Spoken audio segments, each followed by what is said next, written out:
ఉమ బాధపడుతోంది, వెళ్ళి ఓదార్చు. వెళ్ళు, నచ్చ చెప్పు, తనని ఓదార్చు, కాస్త అర్థమయ్యేలా చెప్పు. వెళ్ళు బాబు.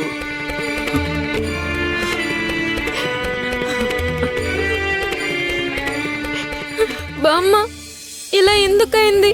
నేను ఇక్కడ ఎన్నో చేయాలనుకున్నాను. నేను తృప్తిగా మా అమ్మ ఒడిలో కాసేపు కూడా పడుకోలేదు. రేపొద్దున బయలుదేరుతానంటే ఆయన ఒప్పుకోరా బామ్మ? లేదు, వాళ్ళు రమ్మంటే వెళ్ళాలి.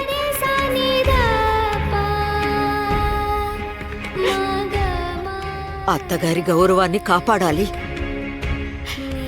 నేను చెప్పేది అర్థం చేసుకో. ఏమిటో సఖు, ఎక్కడికి వెళ్ళినా నీకు పరీక్షలు తప్పట్లేదు. ధైర్యంగా ఉండు. పరీక్ష ఎటువంటిదైనా నువ్వు ఓడిపోకూడదు.